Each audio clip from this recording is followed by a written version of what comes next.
Hello and welcome to another video. Subject for this one is this pair of Dinky Trojan vans. Made in the early 50s in very, very large numbers by Dinky. I kind of suspect that Dinky made far more of them than Trojan ever did. So looking at these two, the one at the back has been overpainted. It was obviously originally a green one, and the Dunlop at the front rather well play worn. I've already pre-drilled the bases on these, but they're a very simple strip down. 2 rivets. There's no interior or glass to bother about. They just pop apart. As you can see, the original green interior on that one.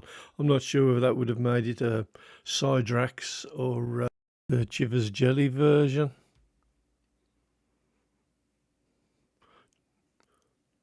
Just popping them apart. This one's a bit of a struggle. I haven't quite drilled the rivets at the front properly on this one, rather than force it. Oh, it's got it apart, straightforward enough. Don't know what I was worried about here. Next up for these will be the caustic soda and a prime. And here we are, I'm just redoing the base now in a base coat sealer dark. It does quite a good job of mimicking the look of the early bases.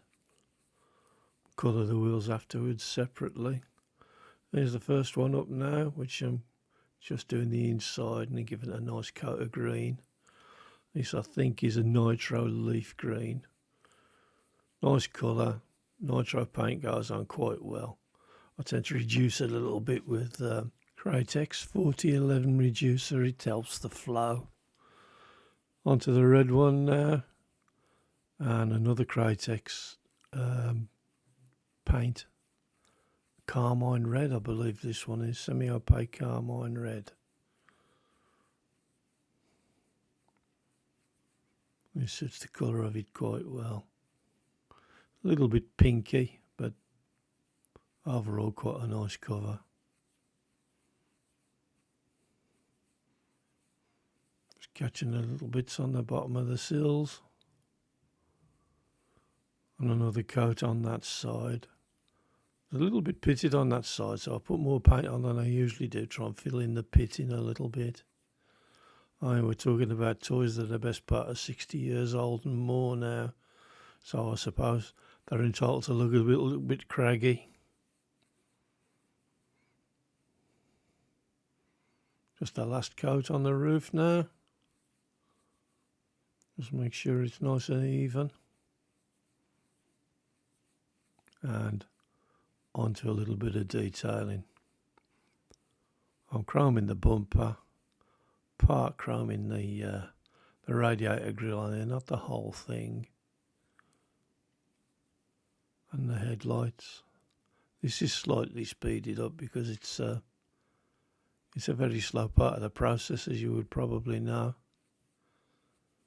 And if I ran the thing in real time, it'd be like 10 minutes at the tip of the brush moving slowly across there. So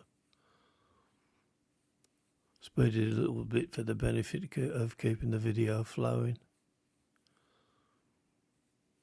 It's going on quite well. This is Stuart Semple Mirror, which is a good chrome mimic.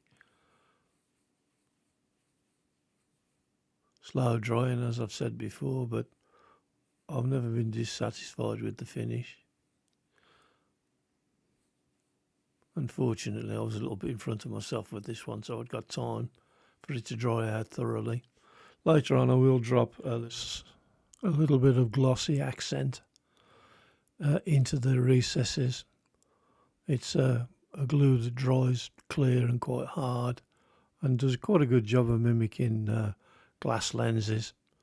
I've been using it quite a bit lately. I'm quite pleased with the results that I've had with it. Just doing the centre vein on the radiator on this one. I'm not painting the whole of the interior of the grille in. I'll do the shell and these 2 cross pieces. I think it looks quite effective.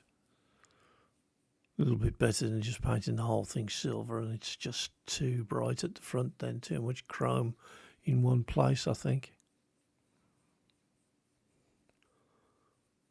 time consuming bit here. You've got to go really gentle so that you don't wind up with paint in places you don't want paint to be.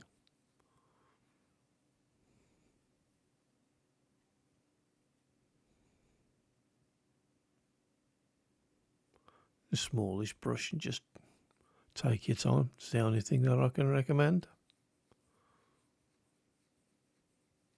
Pretty happy with that. So we're on to the decals now. So I'm begin by just applying a bit of water with a paintbrush to help the decal slide along while it's sitting in the pot of water soaking.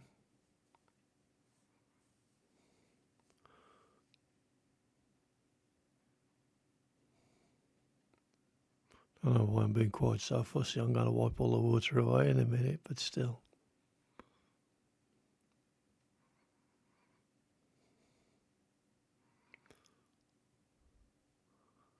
And there's the sticker I made for my fantasy 1950s TV and radio company, Hank's TV and Radio. Got it lined nice and flat, just kind of nudging it into place there around the wheel arch. And I'm applying red micro sol now, which softens the transfer and it'll help it to take that shape just above the wheel arch and around the rain guttering, eliminating any chances of silvering or anything like that. Just swabbing the decks with a cotton wool bud, get rid of the excess water, and it's time to put it all together now. It's got the bases painted, just fitting some nice new tyres just to finish the job off. The original ones are all perished and disintegrated anyway. Just super gluing the rivets into the bases now. This one's been a bit tricky.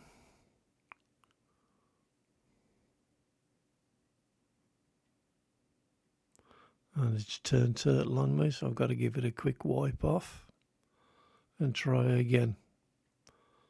The most difficult thing at this point I find is not super gluing my fingers to the rivet or the base.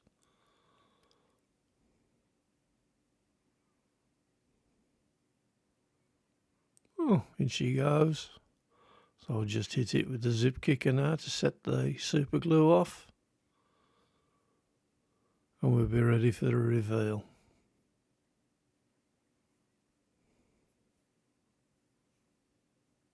There she goes, quick burst of the zip kicker. And we're ready for me 1950s High Street.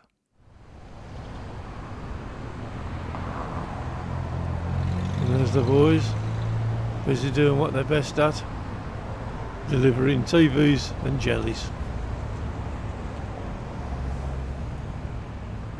Don't think I'd want me dinner at that shop.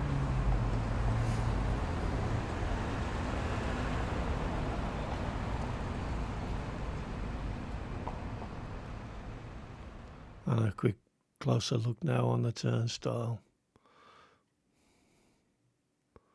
So as you're watching these go around, I'd like to thank you all for taking the time to watch. If you're an existing subscriber, thank you for subscribing. If you're a new viewer and enjoyed what you're looking at, maybe you'll consider giving me a like and subscribe too. Thank you very much again for watching. I've been Hellboy59 and this has been the DMC Challenge. Thank you very much and goodbye.